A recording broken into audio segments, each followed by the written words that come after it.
Okay, we're live on YouTube. Sorry for my lateness, but I've never been known for being on time. But I am known for showing up, so I'm here.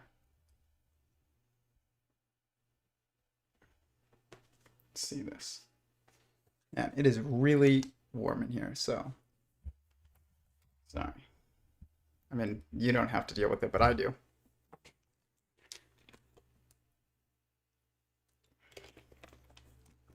It's just hot. It's like really cool today, but it's really humid, and that increases the heat. So, in here, I think. Oh, wait, no, I'm live on Tyler Marshall Goldstein. This is not what I wanted to do, but maybe we'll do this tonight. Yeah, I guess we'll try and go live on Tyler Marshall Goldstein. Maybe. Normally I'm live. For those of you who are on Instagram on live right now, normally I'm live on my other channel, which is Theory of Everyone. I highly suggest that you follow me on there on Instagram, and I go live every night, usually like over an hour, and it starts at 7:20 on Tuesdays through Thursday. Well, Tuesdays and Wednesdays. Thursdays we have a Discord discussion in the private Discord, and then Mondays I start at 9 normally, but I'm a bit late, so it's okay. But we'll see what happens. I feel like I should have told. I didn't mean to go live on this channel, but you guys can see it tonight. You were in the middle of a good Owen rant. I love the good Owen rants. They're very funny. I try and avoid mine on here and keep them restricted to the Discord because I am still growing my audience and I don't want to get kicked off right away, but I will be kicked off inevitably anyways. It's just an inevitability. Like, what time zone am I in? I'm in Pacific Standard Time, so this is 9:19. Interesting numbers. But I want to just go over some models tonight. Talk about my talk with Nico Meyer, which drops tomorrow. I just need to edit it, and I meant to actually get it up today, but we were gone all weekend, and it like we had kind of a crazy weekend. We went down to like Redondo Beach, then we went to the sand dunes, and then we went all the way to Coronado, and then back up to like San Fernando, Burbank area. It's at an undisclosed location in a bunker somewhere. That's not Mark Levin's bunker. But yeah. So anyways, I think I'm gonna get on Tyler Marshall Goldstein. Not Tyler Marshall Goldstein. I think I'm gonna get off Tyler Marshall Goldstein. I think I'm going to get on Theory of Everyone on Instagram. So if you want to continue watching, go to Theory of Everyone with the 0 instead of an O for everyone, and you can continue this conversation with me. So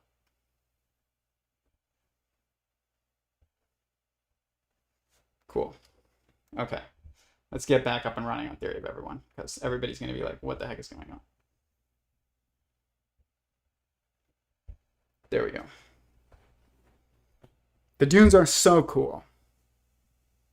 They are very cool.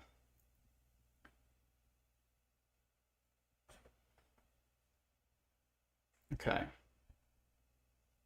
We're live on Instagram now too.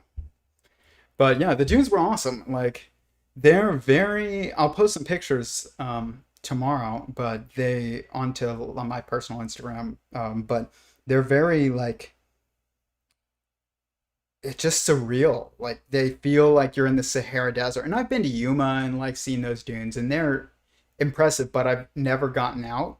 I've only stayed in the car and driven by them, and for the most part. And then this time I got out and we like hiked to the top of the dunes, and it acts like water, which was very interesting. Like, this is kind of relevant, is like at the dunes, when you're on top of the dunes and you step on the dunes, like the sand flows like water. And what I realized is like what dunes are essentially, because we were kind of talking about it with our photographer, is like, how did this get here? And it's a sea. It's literally a sea of sand. And the dunes are waves that are forming of sand, but they're just moving much slower than we can perceive, so that we don't perceive them as a sea of liquid, but they technically almost behave like a sea of liquid. But not exactly, because liquids have this, at least water has this aspect to it that kind of holds it together through capillary action that makes it act a little differently than a sea of sand. But the sea of sand was literally a sea of sand.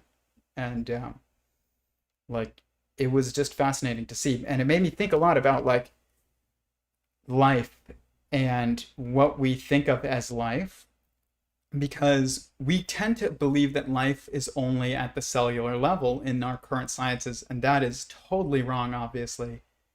And the reason why I think, that we believe that is because of time scales of perception.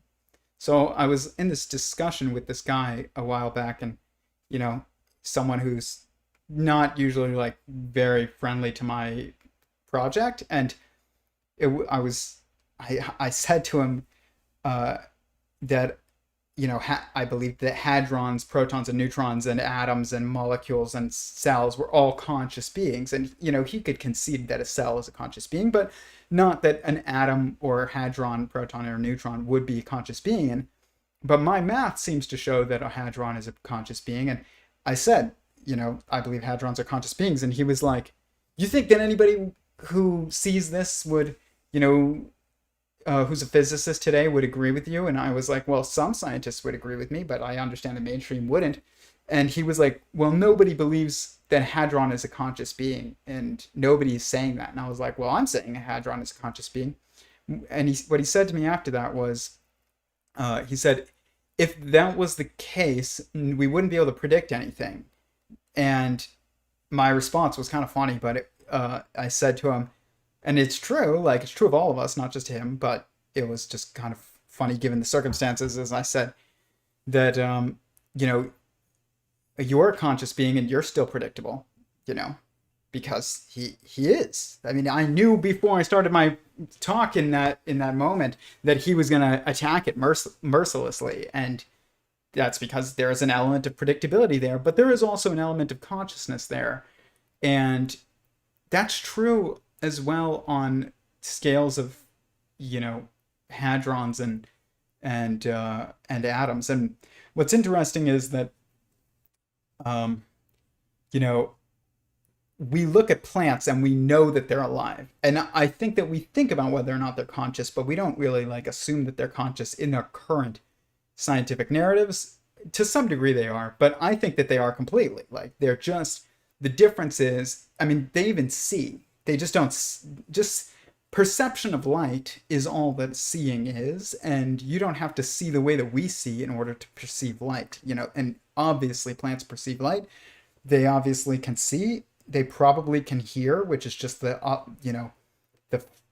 feeling of vibration that's, from a source that's not directly touching you. And I think that they definitely can hear. It's funny, even snakes don't have external ears, and people think that they're deaf. They're not deaf. They can hear, but they just hear, it's probably muffled, and they probably hear with more their, bones that are not necessarily as developed as our ears, but they're there. And like, I think this is also true of protons and neutrons and atoms and molecules. They do make choices, but they are still predictable. And so are we. We are predictable, but we also make choices. And so I want to kind of talk about what is the structure that produces that phenomenon a little bit. And like I said, these are usually on Mondays. These are kept pretty short because they start so late. But I wanted to announce that tomorrow I am dropping the interview with Nico Meyer, which was awesome. It will drop tomorrow at 9 a.m. It'll publish. So just keep an eye out for that. That will be it. Maybe I'll do 10 a.m. It'll be 9 or 10 a.m. Pacific Standard Time, but probably 9 because most people are not on Pacific Standard Time. But it was a good time. Definitely going to have him back on the show in a live capacity at some point. But we were testing out the Zoom stuff, and we just didn't do it live. So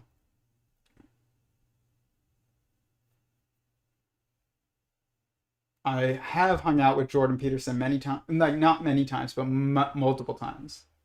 I don't like hang out with him, but I worked with him. I'll say that. I worked with him multiple times. I will do another live stream with Owen at some point. Snakes can feel the vibration, sympathetic vibration. Yes, they definitely can. And I mean, you can see that when you keep them. Like, they respond to vibration. And not just vibration of when, you know, your house is shaking, but like, they can, if you have loud music playing, like, they'll be acting strange and stuff like that. See any sea slugs or nudibranchs at the tide pools? No, I didn't. I love tide pools. Every time I go to the beach, that is the one thing I want to do. I got really sunburned though. Like, sometimes I think about like why I'm marrying somebody with just much, much darker skin than me. And like, if it's like my genes are like, you're like a desert kid. Like, you want to live in the desert. Like, you need to bring some melanin into this, into this like chain a little bit. Like what is the choices that are being made on a genetic level? I mean, they're probably pretty substantial actually. Like, but I was burned due to just everything.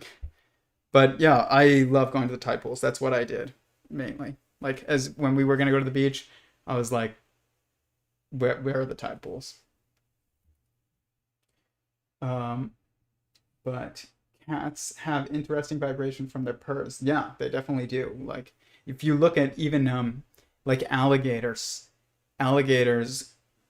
to communicate during breeding season, they will like lift their back to the water surface and vibrate, and it sounds like a cat purring, but it's like very, very loud. It's like, and it just, you can see the vibrations traveling throughout the water. And toads do this, and frogs do this too. A lot. So like, you can see them, they'll get in the water and you hear like a frog call, but really what's happening a lot of times is that the vibration isn't just meant to go through the air, it's also meant to go through the water. So it's very cool to see.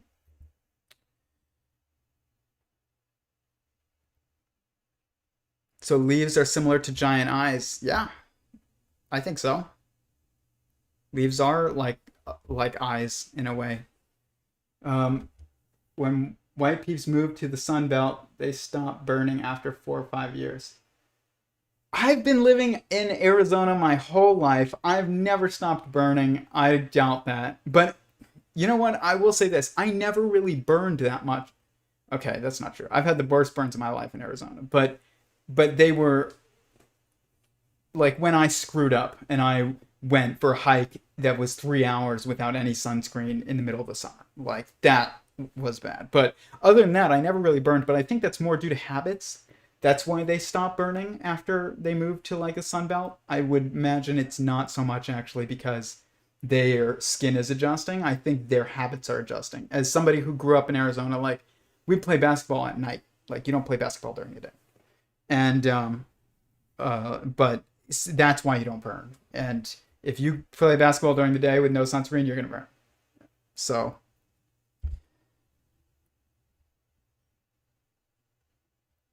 I have a frog that's very loud and very small. Yeah, frogs can be very loud. I have this like little like wooden frog here that it sounds just like a real frog, and like, it's very loud. It's like, and that sounds just like a frog. It's pretty cool. I don't know where they made that, but why is the knife pointing a different direction now? It's not. Oh, you're looking at old videos. Like, you must have looked at old videos. That's because of just moving. I moved and I just did it in a different. I didn't mean to. It was kind of an accident. I didn't want it pointing at my head. That I did. Somebody called it out once, and I was like, probably not the best idea. But the pictures, I actually put a lot of thought into where they were when I first put them up, but then when I moved, I didn't put that much thought into it, and they are where they are now. But it does kind of make a lot of sense, actually, like when you look at it. Just this is the more masculine side, this is the more feminine side. When you look at like the 10 Sephirot in Kabbalah, that's actually the way that it's laid out. But I didn't do that on purpose. That was just like an accident when I moved.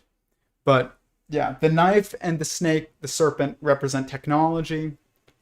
And the knife is like the most primal technological tool that we have. And then over here you have a knot to represent consciousness, and you have the creation of Adam painting. But God's brain is an android head, or God's head in the brain that is the assembly that's reaching out to Adam. This is an android head, and Adam's hand is an animatronic. It's a robotic hand. So like he's reaching out to God with a robot hand. God is reaching out to Adam with a human hand, but with a like android head. It's very invoking of the process that I think is the next level of life. But what species am I looking for in the wild when I'm herping? Well, herping, for those of you that don't know what that means, it means looking for reptiles, because herpetology is the study of reptiles and amphibians, so herps are reptiles and amphibians. I'm looking for night lizards and sidewinders. That's what I'm looking for always. Didn't find them. Why do you think cats meow but lions and tigers don't do that? Lions and tigers definitely do their own version of that, but I don't. They both purr, I think. Or maybe cougars are like the biggest cats that purr. I don't know. I'd have to check that. I'm not as like I can't remember like my big cat knowledge as well. Will